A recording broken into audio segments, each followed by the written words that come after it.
거기야 거기. 너무 좋아. 이렇게 좋은데 와이프랑은 이런 거 안 해? 이어서 들려오는 둘의 은밀한 소리들, 그리고 둘의 몸은 땀으로 흥건해지기 시작했습니다. 우리는 안 한 지 꽤 오래됐지. 이젠 여자로도 안 보여. 하긴 그렇게 안 꾸미고 다니는데 매력이 안 느껴지지. 나 같아도 여자로 안 보일 것 같아. 30년을 함께 살아온 남편의 변화를 눈치채지 못할 여자가 어디 있을까요? 저는 그날 아침 화장실 문틈새로 새어나오는 남편의 콧노래 소리에 멈칫했습니다. 언제부터였을까요? 정민호가 아침에 노래를 흥얼거린 게 말이에요. 여보, 오늘 저녁에 늦을 것 같아요.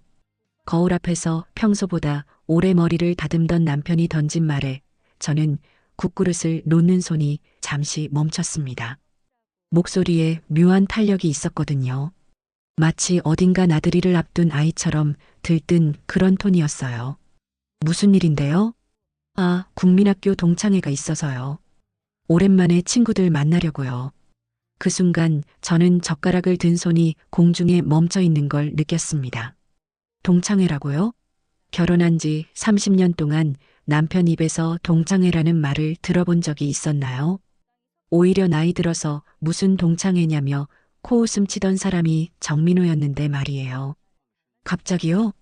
누가 연락했나요? 예전 반장했던 친구가 단체 문자를 보냈어요. 다들 모이자고 하더라고요. 남편은 대답하면서도 시계를 자꾸 쳐다봤습니다. 마치 빨리 나가고 싶어 하는 것처럼 보였어요. 그리고 평소 사용하지 않던 헤어 왁스를 머리에 발라가며 거울을 들여다보는 모습이 낯설었죠. 남편이 출근하고 나서 저는 혼자 설거지를 하며 계속 그 생각에 빠져 있었어요. 왜 이렇게 마음이 불편할까요? 그냥 동창회 간다는 건데 말이에요. 하지만 세탁기에서 꺼낸 남편의 셔츠를 개키다가 또 한 번 멈칫했습니다. 언제 산 건지 모르는 새 셔츠가 몇 벌 있었거든요. 점심때쯤 정민호에게서 문자가 왔어요. 저녁 많이 늦을 것 같아요. 먼저 주무세요. 평소 같으면 그냥 알겠어요 라고 답장했을 텐데 그날은 이상하게 답장을 보내지 못했습니다. 손가락이 자꾸 망설여졌거든요. 저는 거실을 서성이다가 남편의 서재로 발걸음을 옮겼습니다. 평소에는 건드리지 않던 공간이었어요. 정민호만의 영역이라고 생각했거든요. 하지만 그날은 달랐습니다. 책상 위에 놓인 수첩이 저를 부르는 것 같았어요. 수첩을 넘겨보니 낯선 전화번호가 적혀 있었습니다. 정연이라는 이름과 함께요. 글씨체가 평소 남편 것보다 더 또박또박했어요. 마치 정성스럽게 적은 것처럼 말이죠. 저는 그 이름을 몇 번 중얼거려 봤습니다. 정연, 정연. 들어본 적 없는 이름이었어요. 가슴이 두근거리기 시작했습니다. 뭔가 불길한 예감이 스며들었어요. 하지만 저는 그 예감을 애써 무시하려 했습니다. 그냥 새로 사귄 친구일 수도 있잖아요. 동창 중에 정연이라는 사람이 있을 수도 있고요. 밤이 깊어갔습니다. 11시가 넘어서야 현관문이 열리는 소리가 들렸어요. 저는 침실에서 나와 거실로 나갔습니다. 남편의 얼굴이 평소보다 상기되어 있었어요. 그리고 술 냄새와 함께 묘한 향수 냄새가 났습니다. 달콤하면서도 짙은 여자 향수 같은 냄새였어요. 많이 드셨네요? 오랜만에 만나니까 할 얘기가 많더라고요. 정연이도 와서 정민호는 말을 하다가 갑자기 입을 다물었습니다. 마치 말하면 안 될 것을 말해버린 듯한 표정이었어요. 그리고 눈빛이 순간 흔들렸습니다. 정연이요? 누구죠? 아, 그냥 동창 중 한 명이에요. 별거 아니에요. 하지만 남편의 목소리에는 평소와 다른 떨림이 있었습니다. 그리고 정연이라는 이름을 말할 때 입꼬리가 살짝 올라가는 게 보였어요. 무의식적인 미소였죠. 그날 밤 저는 잠을 이루지 못했습니다. 머릿속에서 정연이라는 이름이 계속 맴돌았어요. 그리고 남편의 변화된 모습들이 하나씩 떠올랐습니다. 며칠 전부터 새로 산 셔츠들, 평소보다 신경 쓰는 외모, 아침의 콧노래, 그리고 오늘의 낯선 향수 냄새까지. 침대에 누워서 천장을 바라보며 저는 생각했습니다. 혹시 내가 너무 예민하게 생각하는 걸까요? 하지만 옆에서 잠든 남편의 얼굴을 보니 평소보다 표정이 밝아 보였어요. 마치 좋은 꿈을 꾸고 있는 것처럼 말이죠. 그때 저는 알았습니다. 뭔가 잘못되고 있다는 걸요. 여자의 직감은 거짓말을 하지 않거든요. 동창회 이후 정민호는 완전히 다른 사람이 되었습니다. 아니, 정확히 말하면 제가 30년 동안 알고 지낸 남편이 아닌 누군가로 변해버린 것 같았어요. 가장 먼저 눈에 띈 건 옷차림이었습니다. 평소 회색이나 검정색 와이셔츠만 입던 남편이 하늘색, 연보라색 같은 밝은 색깔의 셔츠를 입고 나가기 시작했어요. 그것도 제가 사준 게 아니라 언제 사는지도 모르는 새 옷들이었죠. 그 셔츠 언제 샀어요? 아, 이거 예전에 산 건데 그냥 안 입고 있었어요. 거짓말이었습니다. 저는 남편의 옷을 늘 챙겨주는 사람이었거든요. 어떤 옷이 있는지 모를 리 없었어요. 하지만 저는 더 이상 묻지 않았습니다. 왠지 모르게 무서웠거든요. 그리고 향수였습니다. 결혼 후 단 한 번도 향수를 뿌리고 나간 적 없던 남편이 매일 아침 거울 앞에서 목과 손목에 향수를 뿌리고 있었어요. 달콤하면서도 무거운 냄새였습니다. 저는 그 냄새를 맡을 때마다 가슴이 답답해졌어요. 외출도 잦아졌습니다. 평소 집에서 TV 보며 소파에 누워있기를 좋아하던 남편이 산책 좀 하고 올게요. 친구 만나고 올게요라며 자주 나가기 시작했어요. 그럴 때마다 옷을 갈아입고 머리를 다듬고 향수까지 뿌리고 나가는 모습을 보면서 저는 속이 뒤틀렸습니다. 요즘 친구들이랑 자주 만나시네요? 나이 들어서 친구들이 더 소중하다는 걸 깨달았어요. 예전에는 왜 그렇게 바빠서 안 만났는지 모르겠어요. 정민호의 대답은 자연스러웠지만 제 눈에는 그 모든 게 연기로 보였습니다. 특히 휴대폰을 보는 남편의 표정이 달라졌어요. 문자가 오면 입꼬리 살짝 올라가면서 혼자 미소를 짓는 모습을 여러 번 목격했습니다. 어느 날 저녁 남편이 샤워하는 동안 거실 소파에 놓인 휴대폰에서 문자 알림음이 울렸어요. 평소 같으면 그냥 지나쳤을 텐데 그날은 왠지 모르게 화면을 보고 싶었습니다. 하지만 비밀번호가 바뀌어 있더군요. 언제부터 남편이 휴대폰에 비밀번호를 걸었을까요? 그날 밤 저는 결심했습니다. 더 이상 이런 의심 속에서 살 수는 없다고요. 진실을 알아야겠다고 생각했어요. 그래서 다음 날 남편이 출근한 후 차 열쇠를 들고 지하 주차장으로 내려갔습니다. 남편 차의 블랙박스를 확인해 보기로 한 거예요. 손이 떨렸습니다. 정말 이래도 되는 건가 싶었지만 더 이상 참을 수가 없었어요. 블랙박스 메모리 카드를 빼서 집으로 가져와 컴퓨터에 꽂았습니다. 파일들을 하나씩 확인하는데 심장이 터질 것 같았어요. 그리고 지난주 동창회 날짜의 파일을 열었을 때 저는 의자에서 주저앉고 말았습니다.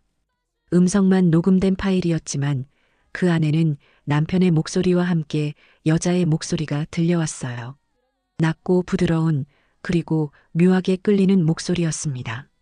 정말 오랜만이네요, 민호 씨. 정연 씨도. 정말 그때 그 모습 그대로네요. 거짓말쟁이. 나이 들었죠, 많이. 아니에요. 더 아름다워지신 것 같은데요? 대화 내용을 들으면서 저는 온몸이 차갑게 식어가는 걸 느꼈습니다. 이건 그냥 동창 간의 대화가 아니었어요. 뭔가 다른 감정이 섞여 있었습니다. 그리고 파일 끝부분에서 들린 소리들. 저는 더 이상 들을 수가 없어서 컴퓨터를 껐습니다. 손이 너무 떨려서 물컵을 제대로 잡을 수도 없었어요. 30년을 함께 산 남편이 다른 여자와. 아니, 생각하고 싶지 않았습니다. 하지만 현실은 부정할 수 없었어요. 그날 저녁 남편이 돌아왔을 때 저는 평소와 다름없이 저녁을 차려주었습니다. 하지만 속으로는 온갖 생각이 다 들었어요. 이 사람이 정말 제가 알던 남편이 맞나? 어떻게 이럴 수 있지? 오늘 회사는 어땠어요? 그냥 그랬어요. 요즘 일이 좀 많아서. 거짓말이었습니다. 블랙박스 파일을 보니 남편은 점심시간에도 그 여자와 만나고 있었거든요. 저는 숟가락을 들고 있는 손에 힘이 들어가는 걸 느꼈습니다. 그날 밤 옆에서 잠든 남편을 바라보며 저는 눈물이 나왔습니다. 30년. 정말 긴 시간이었어요. 그 시간 동안 저는 이 사람만 바라보고 살았는데 이 사람은 언제부터 딴 마음을 품고 있었던 걸까요? 일주일이 지났습니다. 저는 그동안 아무 일 없는 척 일상을 보냈어요. 하지만 속으로는 계속 관찰하고 있었습니다. 남편의 모든 행동, 표정, 말투까지도 말이에요. 여보, 또 동창회가 있대요. 이번엔 좀 더 친한 친구들끼리만 모인다고 해서요. 정민호가 금요일 아침에 말했을 때 저는 이미 예상하고 있었습니다. 이번에는 다르게 행동해야겠다고 마음먹었어요. 그래요? 어디서 만나시는데요? 강남 쪽 고깃집이라고 하더라고요. 아마 늦을 것 같으니까 먼저 주무세요. 남편은 평소보다 일찍 퇴근한다고 했습니다. 6시쯤 집에 와서 샤워하고 옷을 갈아입고 나간다고 했어요. 저는 그 말을 들으며 계획을 세웠습니다. 남편이 집에 돌아온 후 샤워하는 동안 저는 제 옷장을 뒤졌어요. 평소 입지 않던 검은색 후드 티셔츠와 모자, 선글라스를 준비했습니다. 거울을 보니 낯선 제 모습에 스스로도 놀랐어요. 그럼 다녀올게요. 네, 조심히 다녀오세요. 정민호가 나간 후 저는 바로 준비했습니다. 변장을 하고 현관에서 신발을 신는데 손이 덜덜 떨렸어요. 내가 지금 뭘 하고 있는 거지? 하지만 더 이상 의심 속에서 살 순 없었습니다. 지하 주차장에서 남편 차가 나가는 걸 확인한 후 저는 제 차로 뒤를 따랐습니다. 마음이 쿵쾅쿵쾅 뛰었어요. 영화에서나 보던 일을 제가 직접 하고 있다니 믿어지지 않았습니다. 남편은 강남역 근처 고깃집 앞에서 차를 세웠어요. 저는 멀리서 지켜봤습니다. 그런데 이상했어요. 동창회라고 했는데 다른 사람들은 보이지 않더군요. 10분 정도 지났을 때 한 여자가 나타났습니다. 키가 크고 날씬한 화장을 진하게 한 여자였어요. 머리는 파마를 해서 웨이브가 있었고 옷차림도 젊어 보였습니다. 저보다는 분명 나이가 어려 보였어요. 남편이 그 여자를 보고 환한 미소를 지으며 다가가는 모습을 보는 순간 제 가슴이 철렁 내려앉았습니다. 이건 동창회가 아니었어요. 단둘이 만나는 자리였던 거죠. 저는 차 안에서 그들을 지켜봤습니다. 고깃집 안으로 들어가는 두 사람의 모습이 너무나 자연스러웠어요. 마치 연인처럼 보였습니다. 남편이 그 여자의 등을 살짝 터치하며 안내하는 모습까지도요. 1시간이 지나고 2시간이 지났습니다. 저는 차 안에서 계속 기다렸어요. 추웠지만 히터를 켤 수도 없었습니다. 들킬까봐 무서웠거든요. 밤 9시쯤 드디어 그들이 나왔습니다. 술에 취한 듯 보였지만 남편의 표정은 즐거워 보였어요. 그리고 그 여자, 정연이라고 불렀던 그 여자는 남편의 팔짱을 끼고 있었습니다. 저는 그 순간 숨이 막히는 것 같았어요. 30년 동안 저와 팔짱 끼고 다닌 적도 별로 없던 남편이 다른 여자와는 그렇게 자연스럽게 스킨십을 하고 있었거든요. 그들은 근처 모텔로 향했습니다. 저는 멀리서 따라갔어요. 남편이 모텔 카운터에서 열쇠를 받는 모습까지 봤습니다. 그리고 그 여자와 함께 계단으로 올라가는 뒷모습도요. 그때 저는 휴대폰을 꺼내 동영상 촬영을 시작했습니다. 손이 너무 떨려서 화면이 흔들렸지만 그래도 분명히 찍었어요. 남편과 그 여자가 함께 모텔로 들어가는 모습을 말이에요. 차 안에 혼자 앉아서 저는 울었습니다. 정말 오래 울었어요. 30년. 제 인생의 전부였던 사람이 다른 여자와 저런 일을 하고 있다니. 어떻게 이럴 수 있을까요? 1시간 반 정도 지났을 때 그들이 나왔습니다. 남편의 머리는 뒤죽박죽이었고 그 여자도 옷매무새가 흐트러져 있었어요. 저는 그 모습까지도 동영상으로 찍었습니다. 집에 돌아온 후 저는 소파에 주저앉았어요. 동영상을 다시 보니 더욱 확실해졌습니다. 남편이 바람을 피우고 있다는 사실이요. 그것도 저에게는 동창회라고 거짓말을 하면서 말이에요. 밤 12시가 넘어서 정민호가 돌아왔습니다. 동창이 어땠어요? 좋았어요. 오랜만에 만나니까 옛날 얘기도 많이 하고. 저는 그 순간 남편의 얼굴을 똑바로 바라봤습니다. 어떻게 이렇게 태연하게 거짓말을 할 수 있을까요? 제 눈을 보면서도 전혀 미안해하는 기색이 없었어요. 많이 드신 것 같네요. 샤워하고 주무세요. 그럴게요. 남편이 샤워하는 동안 저는 휴대폰 속 동영상을 다시 봤습니다. 이제 확실한 증거가 생겼어요. 하지만 이걸 어떻게 해야 할지 막막했습니다. 30년 결혼 생활이 이렇게 끝나는 건가요? 그날 밤 저는 잠을 한숨도 잘 수 없었습니다. 휴대폰 속 동영상을 몇 번이고 다시 봤어요. 볼 때마다 가슴이 찢어지는 것 같았지만 현실을 받아들여야 했습니다. 다음 날 아침 남편은 평소와 다름없이 출근 준비를 했어요. 거울 앞에서 넥타이를 매며 콧노래까지 흥얼거리는 모습을 보니 더욱 화가 났습니다. 어떻게 저렇게 태어날 수 있을까요? 여보, 회사 일찍 끝나면 저녁에 같이 외식할까요? 정민호가 말했을 때 저는 뭔가 다른 계획이 있는 건 아닌지 의심스러웠어요. 좋죠. 연락 주세요. 하지만 예상대로 오후에 남편에게서 문자가 왔습니다. 갑자기 회식이 생겼어요. 저녁 늦을 것 같아요. 또 거짓말이었죠. 저는 그날도 미행을 했습니다. 이번에는 다른 곳이었어요. 남편은 정연이와 이탈리안 레스토랑에서 만났습니다. 창문 너머로 보이는 두 사람의 모습은 정말 연인 같았어요. 마주보고 앉아서 이야기하며 웃는 모습, 남편이 그 여자의 손을 잡는 모습까지도 다 봤습니다. 그들은 식사 후 또다시 모텔로 향했어요. 저는 이번에도 그 모든 걸 동영상으로 찍었습니다. 이제 의심의 여지가 없었어요. 집에 돌아와서 저는 동생 미영에게 전화를 걸었습니다. 언니, 무슨 일이야? 목소리가 이상해.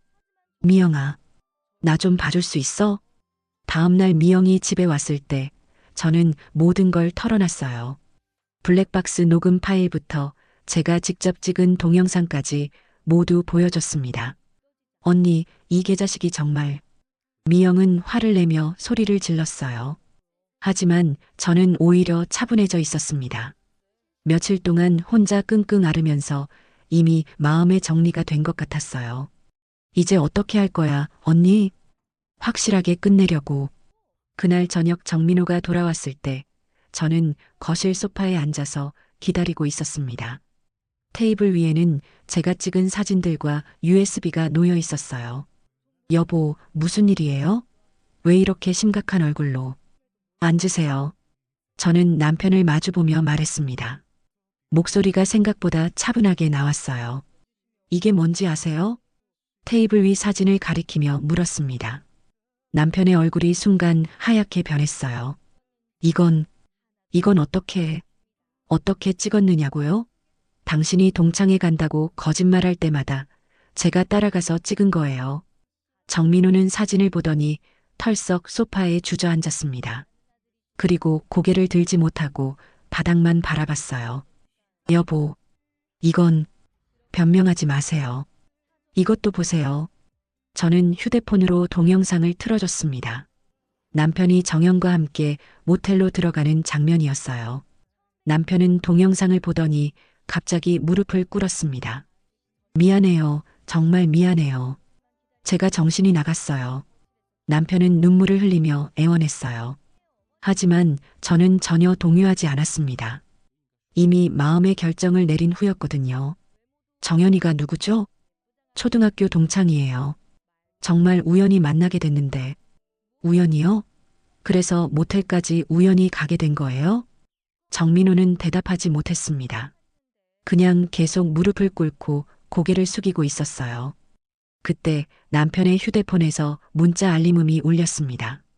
저는 그 휴대폰을 집어들었어요. 비밀번호 알려주세요.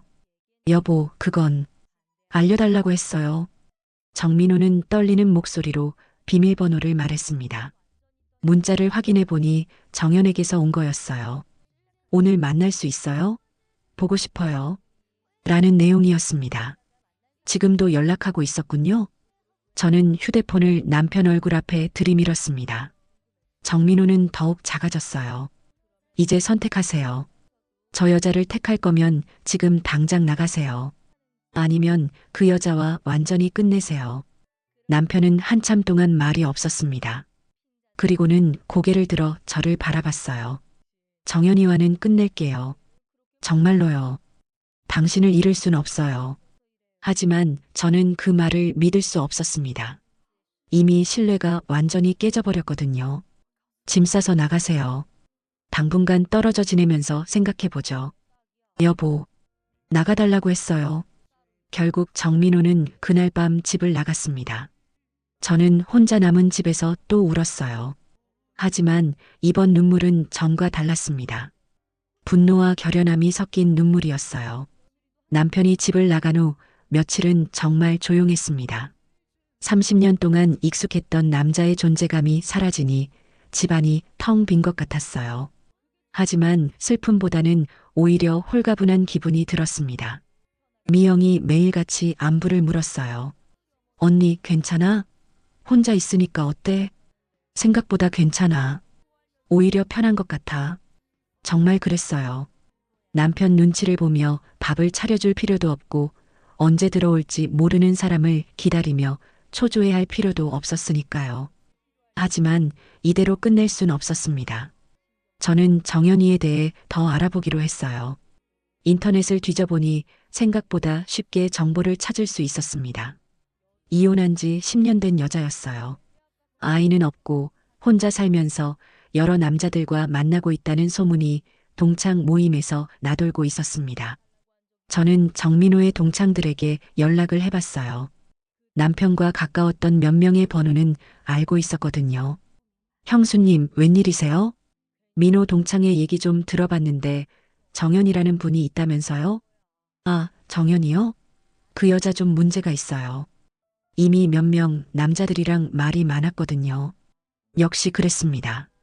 정연은 동창 모임에서도 유명한 인물이었어요. 기혼 남성들과 불륜 관계를 맺는 걸로 소문이 자자했다고 했습니다.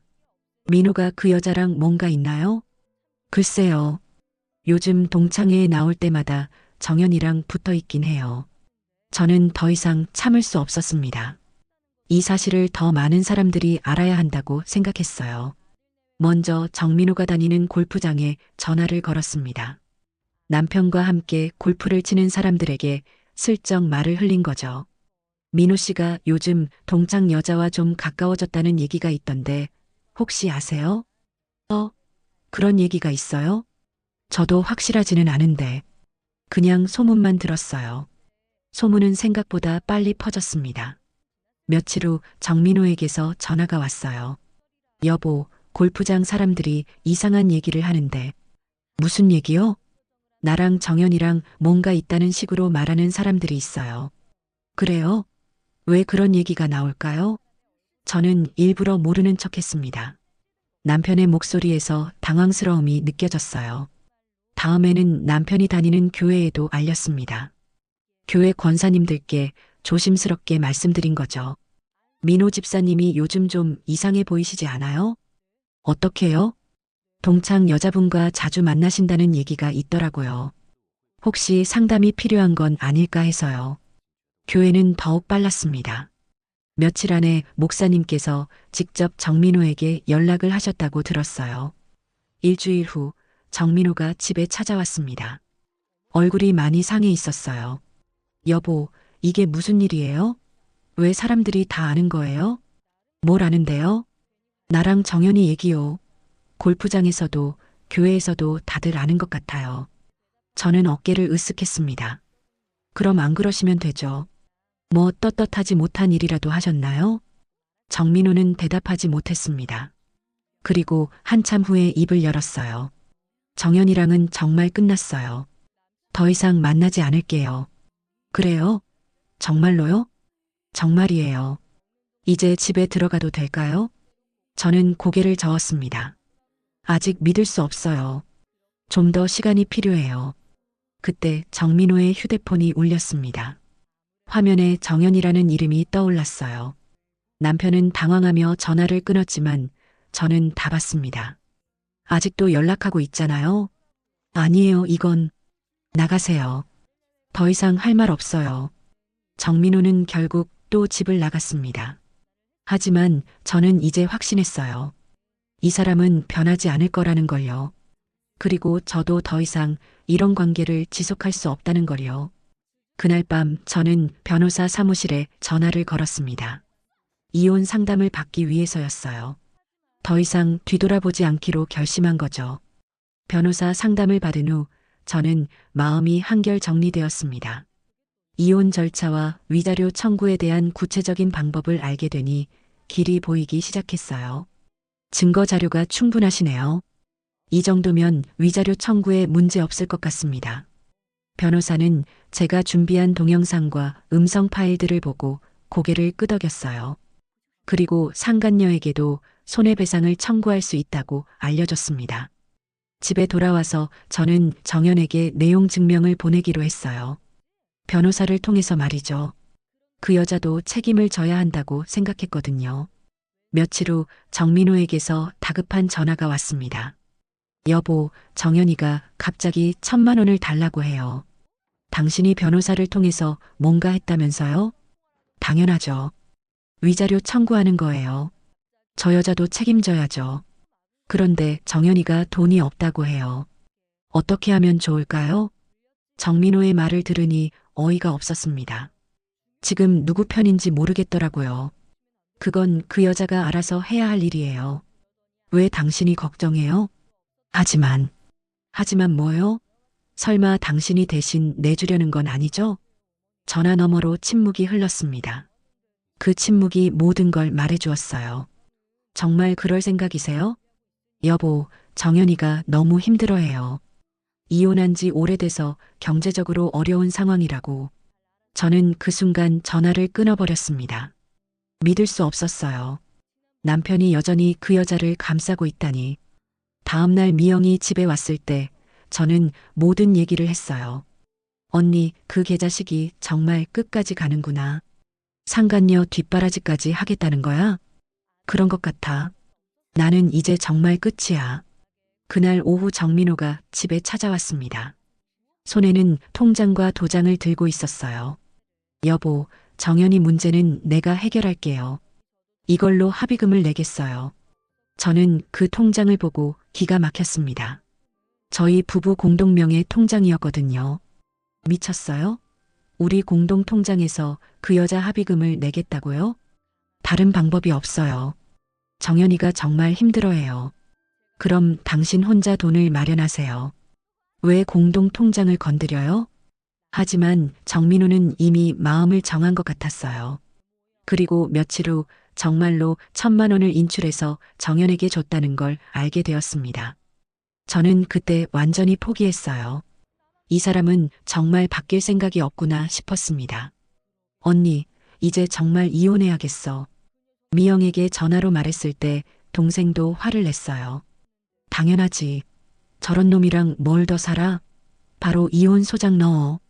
하지만 정민호의 배신은 거기서 끝이 아니었습니다. 일주일 후 우연히 남편의 카카오톡 메시지를 보게 되었어요.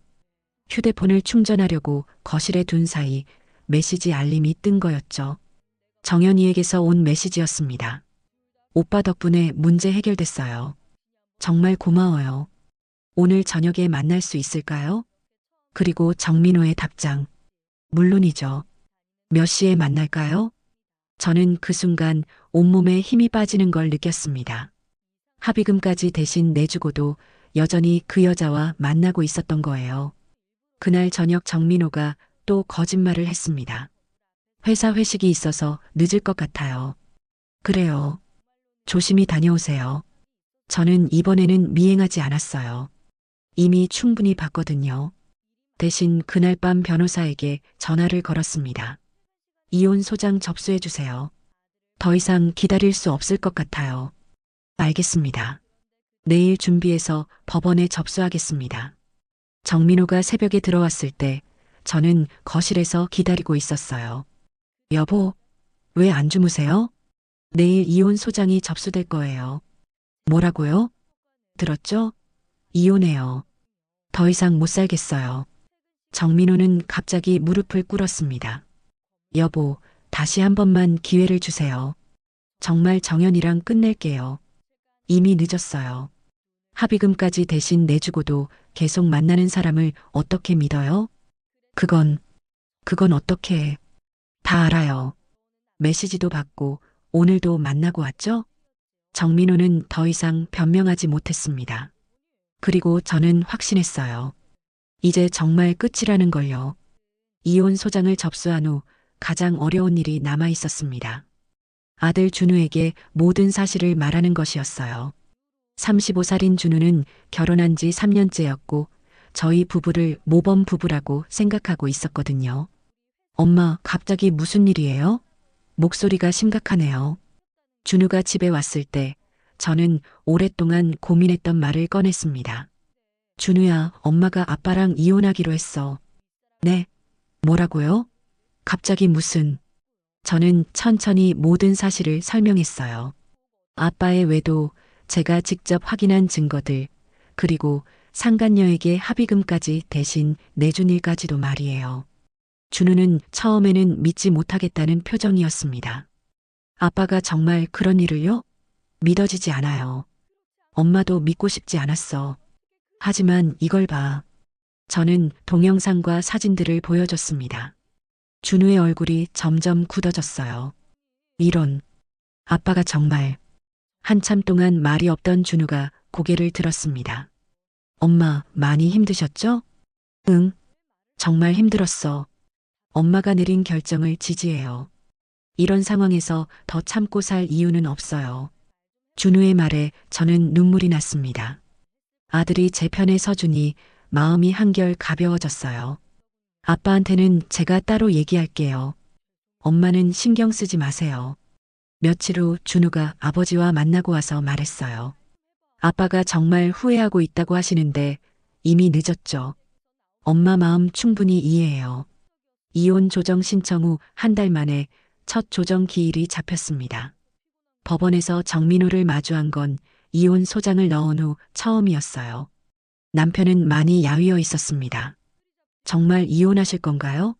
마지막으로 한 번만 더 생각해 보시면. 조정위원이 물었지만 저는 단호했습니다. 네. 더 이상 함께 살 수 없어요. 남편분은 어떻게 생각하시나요?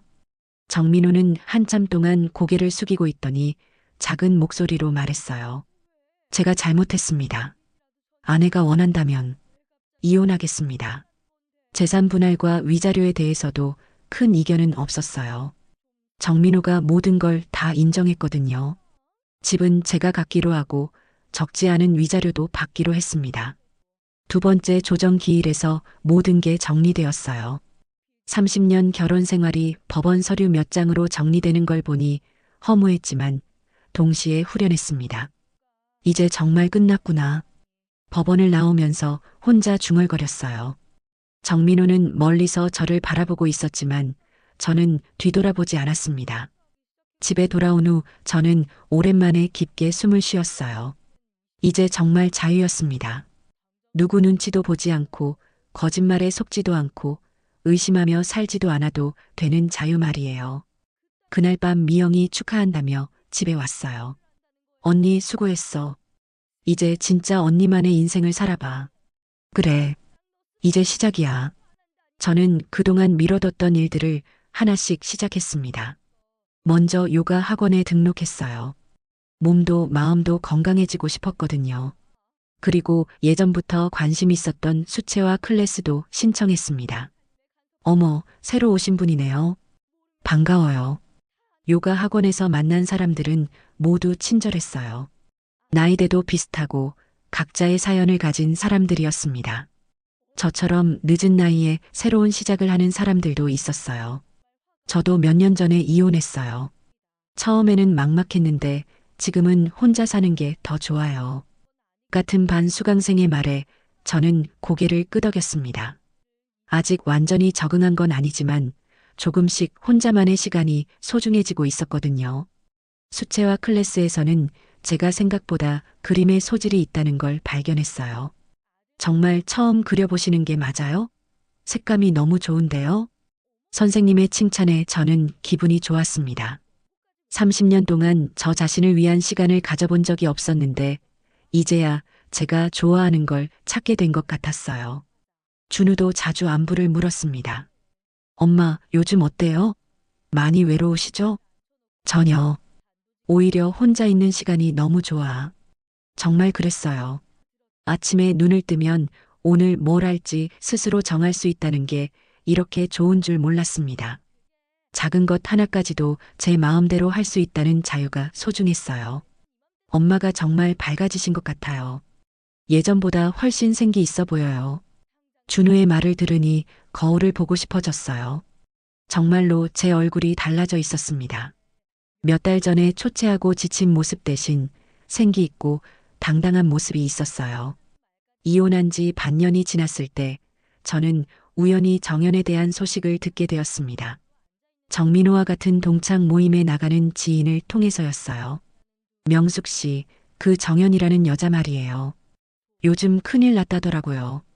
무슨 일인데요? 젊은 남자한테 완전히 당했다는 얘기가 있어요. 사기까지 당했다고 하던데. 자세히 들어보니 정연은 자신보다 15살 어린 남자와 사귀고 있었답니다. 그런데 그 남자가 결혼 약속을 빌미로 정연에게서 몇 천만 원을 뜯어간 후 잠적했다는 거였어요. 그 여자가 그동안 여러 남자들한테서 받은 돈을 다 그 젊은 남자한테 쏟아부었다더라고요. 완전히 홀린 것 같았어요. 저는 그 얘기를 들으며 묘한 기분이 들었습니다. 분명 불쌍한 일이지만 한편으로는 인과응보라는 생각도 들었거든요. 그리고 동창 모임에서도 완전히 퇴출당했어요. 기혼 남자들이랑 바람 피운 일이 다 알려져서 아무도 상대 안 한다더라고요. 정연은 그동안 쌓아온 인맥과 평판을 모두 잃었습니다. 골프장에서도 평소 다니던 모임에서도 모두 배척당했다고 했어요. 자업자득이었죠. 정민호에 대한 소식도 들려왔습니다. 준우를 통해서였어요. 엄마, 아빠 요즘 상태가 안 좋다던데요. 어떻게요? 술을 너무 많이 드신다고 해요. 회사에서도 문제가 되고 있다던데. 정민호는 이혼 후 완전히 무너져 있었습니다. 정연이와도 끝난 상태였고 직장에서도 소문이 나서 눈치를 받고 있다고 했어요. 그분이 직접 전화드리고 싶어 하시는데 받으실 거예요? 아니요. 더 이상 할 말 없어요. 저는 단호하게 거절했습니다. 이미 끝난 일이었거든요. 반면 저는 나날이 달라지고 있었습니다. 요가를 시작한 지 6달 만에 몸이 훨씬 유연해졌고 그림 실력도 늘어서 첫 번째 개인 작품 전시회 준비까지 하고 있었어요. 명숙 씨 그림 정말 좋아요. 감정이 진짜 잘 느껴져요. 같은 반 수강생들의 칭찬에 저는 뿌듯했습니다. 제가 이런 재능이 있는 줄 몰랐거든요. 여행도 시작했습니다. 혼자서 제주도에 일주일 다녀온 게 첫 번째였어요. 처음에는 혼자 여행한다는 게 어색했지만 금세 적응했습니다. 엄마, 혼자 여행 어땠어요? 너무 좋았어. 내가 보고 싶은 것만 보고 가고 싶은 곳만 가니까. 바다를 보며 그림을 그리고 맛있는 음식을 먹고 아무 계획 없이 산책하는 시간들이 정말 소중했어요. 누구 눈치도 보지 않고 온전히 제 시간을 보낼 수 있다는 게 이렇게 행복한 줄 몰랐습니다. 요가 학원에서 만난 친구들과도 가까워졌어요. 비슷한 나이대의 여성들과 진솔한 대화를 나누며 서로를 위로하고 격려했습니다. 우리 나이에 새로 시작한다는 게 쉽지 않은데 명숙 씨는 정말 용기 있는 것 같아요. 저도 처음에는 무서웠어요. 하지만 지금은 후회하지 않아요. 정말 그랬습니다. 물론 때때로 외로움을 느낄 때도 있었지만 그보다는 자유로운 기분이 더 컸어요. 어느 날 준우가 며느리와 함께 집에 왔을 때 며느리가 말했어요. 어머님, 정말 많이 밝아지셨어요. 예전에는 항상 뭔가 걱정 많으신 것 같았는데 지금은 완전히 다르세요. 그래요? 네. 훨씬 젊어 보이시고 자신감도 넘치세요. 거울을 보니 정말 그랬습니다. 60이라는 나이가 무색할 정도로 생기가 돌았어요. 요가와 그림 그리고 새로운 사람들과의 만남이 저를 완전히 바꿔놓았습니다. 1년이 지났을 때 저는 처음으로 해외여행을 계획했어요. 혼자서 유럽 한 달 여행이었습니다. 엄마, 혼자서 유럽을요? 위험하지 않을까요? 괜찮아. 요즘 혼자 여행하는 시니어들 많아. 나도 해보고 싶어. 준우는 걱정했지만 저는 확신했어요. 이제 혼자서도 충분히 잘 살 수 있다는 걸요. 출발하는 날 공항에서 저는 생각했습니다. 1년 전만 해도 상상할 수 없었던 일들이었어요. 남편의 외도로 인해 무너졌던 제가 이렇게 당당하고 자유롭게 살고 있다니. 비행기에 앉아서 창밖을 내다보며 저는 중얼거렸습니다. 60대의 이혼은 끝이 아니라 새로운 시작이었구나. 30년 동안 아내로, 엄마로만 살았던 김명숙이 아닌, 이제는 온전한 저 자신으로 살아가는 인생이 시작된 거였어요. 정민호와 정연은 각자의 선택에 대한 대가를 치르고 있었지만 저는 자유를 얻었습니다. 새로운 꿈과 희망, 그리고 무엇보다 저 자신에 대한 존중을 되찾았어요. 진짜 인생은 지금부터 시작이었습니다.